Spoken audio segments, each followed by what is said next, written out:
ایک شخص تھا جس کی امام میں صادق علیہ الصلوۃ والسلام سے 20 سال، 1-2 سال کی نہیں 20 سال کی دوستی تھی. لفظ دوستی روایات میں موجود ہے. 20 سال تک امام کی اس سے دوستی تھی، اور دوستی معمولی دوستی نہیں تھی. امام اس کے ساتھ گلی کوچے بازار میں نکلتے تھے تو اس کے ساتھ جایا کرتے تھے، جسے کہتے ہیں قدم سے قدم ملا کر کے چلنا، ساتھ میں چلتے تھے امام.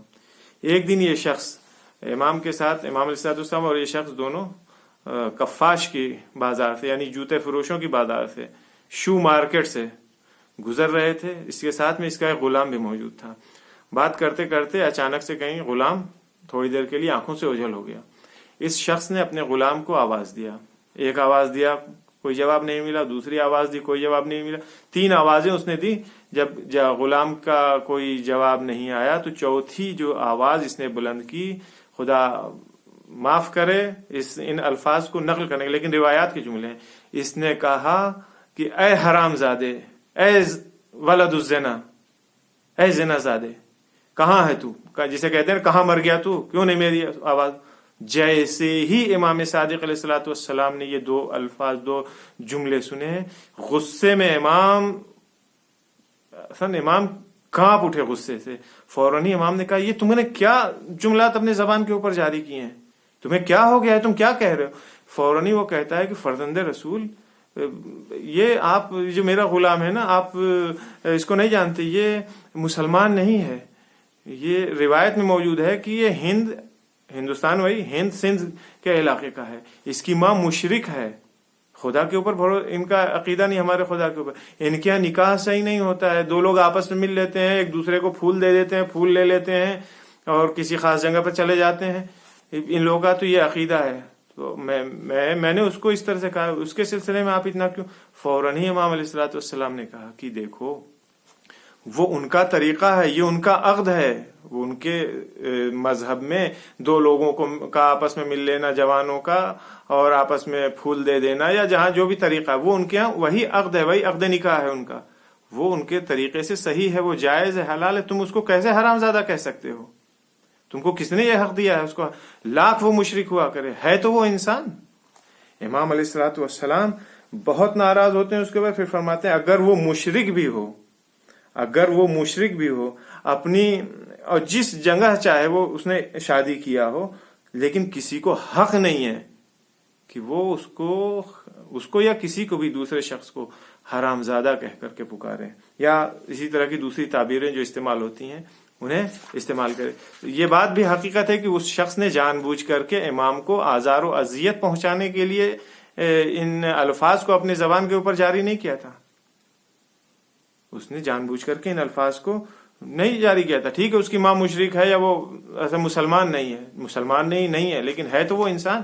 اپنے مذہب کے اعتبار سے اس کا جو سسٹم، اس اعتبار سے اس نے شادی کیا، وہ حرام زادہ نہیں، حلال زادہ ہے وہ اپنے مذہب کے اعتبار سے. لہٰذا امام علیہ الصلوۃ والسلام اسی وقت فرماتے ہیں کہ یہ جو تم نے یہ حرکت انجام دی ہے، اس کی وجہ سے آج سے میں تم سے اپنا رابطہ، اپنی دوستی قطع کرتا ہوں، تم سے منقطع کرتا ہوں. امام نے اس سے وہیں اسی جگہ کے اوپر اپنی دوستی قطع کی. امام نے کہا آج کے بعد سے میں کبھی تمہارے ساتھ کہیں نہیں جاؤں گا. یہ کہہ کر کے امام وہاں سے واپس چلے آتے ہیں. راوی کہتا ہے کہ یہ سلسلہ جاری رہا، یعنی امام اور اس شخص کے درمیان میں قطع روابط اس حد تک رہا کہ جب تک ان دونوں میں سے ایک کی موت نہیں ہو گئی. یعنی وہ شخص اس دنیا سے رخصت ہو گیا، لیکن امام سے اس کے تعلقات بحال نہیں ہوئے. کیوں؟ صرف ایک بنیاد کے اوپر کہ اس نے دوسرے کے سلسلے میں اپنی زبان سے نازیبا کلمات استعمال کیے تھے. آج ہم بھی اپنے معاشرے میں، اپنے سماج میں، حتیٰ اپنے گھر میں، بڑے افسوس کے ساتھ کہنا پڑتا ہے، اپنے گھروں میں اپنے آل عیال، اپنی اولادوں کے لیے، اپنے عزیزدار رشتہ دار کے لیے یہ معمولی سا لفظ ہو گیا ہے جسے ہم آرام سے اپنے گھر میں کسی کے اوپر یا سماج میں، محلے میں ملنے جلنے والے کسی کے لیے بھی استعمال کر دیتے ہیں. یہ حق ہمیں کسی نے نہیں دیا ہے. جب ہمیں یہ حق نہیں ہے کہ ہم غیر مسلم، جسے مشرک کہہ رہے ہیں، روایت میں موجود، جب مشرک کے لیے ہمیں حق نہیں ہے کہ ہم اسے نازیبا کلمات سے خطاب کریں، برے الفاظ سے اس کو خطاب کریں، ہم کیسے اپنی زبانوں کو اجازت دیتے ہیں کہ وہ گالیاں، برے الفاظ، کبھی کبھی تو فحش، مادرزاد فحش ہم بکتے ہیں. ہماری یہ اعمال یقیناً اور قطعاً اس بات کا سبب بنتے ہیں کہ ہمارا امام ہم سے ناراض ہوگا، اس سے ہمارے اس عمل سے اس کو اذیت اور آزار پہنچے گا۔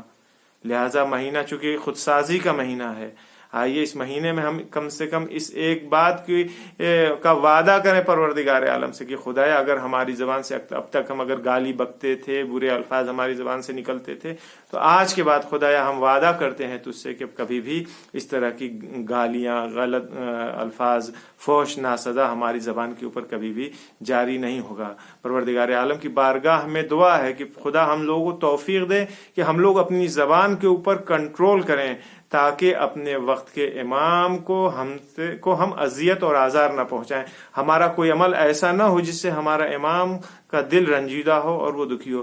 ہمارے اعمال ایسے ہونے چاہیے کہ جب امام ہمارے اعمال کو دیکھے تو اس کے لبوں کے اوپر تبسم آ جائے، پھر وہ فخر سے کہہ سکے کہ یہ میرا چاہنے والا ہے، یہ میرا شیعہ ہے۔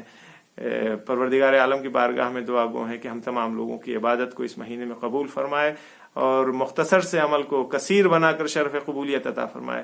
اگر پروردگار آج کی تاریخ تک تو اگر ہم سے راضی نہیں ہوا، ماہ مبارک کا آدھا حصہ گزر چکا ہے، اللہ تجھے قسم ہے امام صادق، امام حسن مجتبیٰ سلام اللہ علیہ اجمعین کی، کہ ہم سے راضی ہو جا، ہماری دعاؤں کو قبول فرما، ہماری گناہوں کو معاف فرما۔ اللہ امام زمانہ کے ظہور میں تعجیل فرما۔ وصلی اللہ علی سیدنا محمد وآلہ الطاہرین اجمعین۔